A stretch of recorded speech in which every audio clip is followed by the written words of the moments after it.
सलाम दोस्तों, मैं हूं रऊफ साहिल और आप देख रहे हैं JRTV। दोस्तों, हॉलीवुड की स्क्रीन में एडिटिंग इतनी हाई लेवल तक आ चुकी है कि आज आप असली और नकली के बीच फ़र्क तक नहीं कर सकते।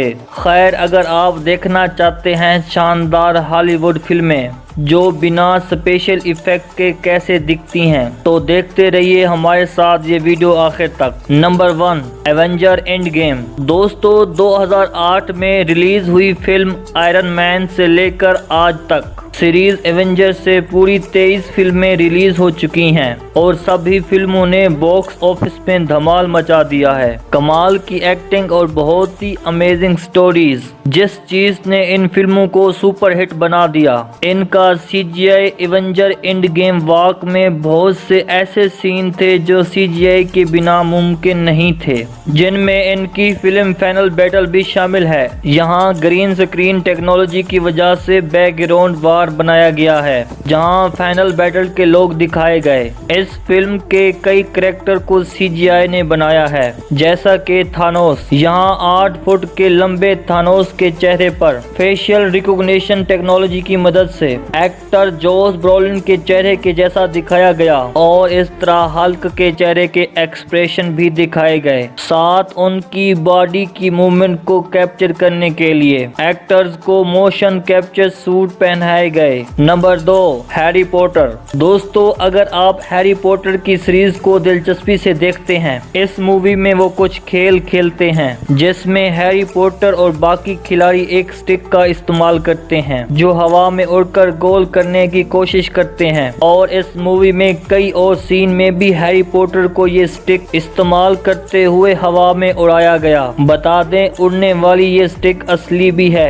यानी एक्टर सचमुच स्टिक पर ही बैठे हैं, लेकिन असल में यहाँ स्टिक उड़ने की बजाय ठहरे हुए थे। दरअसल VFX टीम ने ये सीन बनाने के लिए स्टिक में लगे रोटेट प्लेटफॉर्म बनाए थे जिनके ऊपर एक्टर को बिठाया गया। उनके पीछे ग्रीन स्क्रीन बैकग्राउंड था और इस बैकग्राउंड को बाद में हटाकर डिजिटल बैकग्राउंड के साथ रिप्लेस कर दिया गया। मतलब के स्टिक वाले सारे शानदार सीन रियल फोटोग्राफिक और CGI का शानदार कॉम्बिनेशन था। नंबर 3, लाइफ ऑफ पाई। दोस्तों, लाइफ ऑफ पाई को बहुत से लोग शानदार विजुअल मास्टरपीस मानते हैं क्योंकि इस एकेडमी अवार्ड विनिंग फिल्म को बनाना इतना आसान काम नहीं था। इस मूवी के सारे सीन एक बड़े टैंक में किए गए जो कि तैवान के एक बंद पड़े हवाई अड्डे पर खास कर इस फिल्म की शूटिंग के लिए बनाया गया। ये वेव टैंक दुनिया का सबसे बड़ा सेल्फ जनरेटेड टैंक था जिसकी दीवार मूवेबल बनाई गई ताकि शूटिंग में सनलाइट का फायदा उठाया जाए। मतलब बोट में बैठे इस लड़के के इर्द गिर्द घूमती हुई इस फिल्म की पूरी कहानी इस बड़े टैंक में रिकॉर्ड की गई। और अगर बात करें इस टाइगर की, तो इस फिल्म की शूटिंग में थे ही नहीं, इस टाइगर को पूरी तरह CGI से तैयार किया गया। साथ ही हर दिन की शूटिंग के बाद visual effect team wave tank की सतह को समुद्री सतह की तरह बनाती थी। इतना ही नहीं, इस समंदर को हूबहू असली जैसा दिखाने के लिए हाई पावर विंड ब्लास्ट और स्ट्रेटेजी CGI की मदद ली, जिसमें हमें फिल्मी स्क्रीन पर तूफानी समंदर और खूबसूरती रात के नज़ारे दिखाए गए। Number 4, the jungle book. दोस्तों, इस फिल्म में ग्राउंड ट्रैकिंग CGI की मदद से 70 तरह के अलग अलग जानवर को दिखाया गया।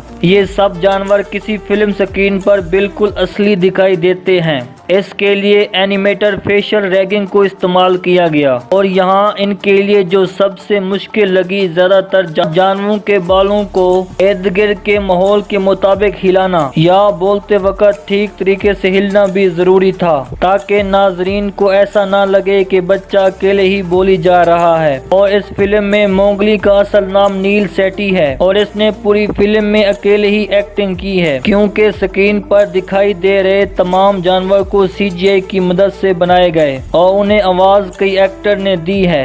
वैसे दिखाया जाए, इस बच्चे को शूटिंग के दौरान कुछ एक्टर की कंपनी मिली है जिन्होंने ब्लू सूट पहने हुए थे और कुछ मेंबर के हाथों में जानवरों की कठपुतलियां ली हुई थीं, लेकिन वहां उनका काम इतना ही था कि नील स्टीव बोलते वक्त इस तरफ को देखते जहां बाद में सीजीआई की मदद से जानवरों को दिखाया गया। दोस्तों, आपको मेरी ये मालूमात अच्छी लगी है तो चैनल को सब्सक्राइब, मेरी वीडियो को लाइक एंड शेयर भी कर दीजिएगा। शुक्रिया।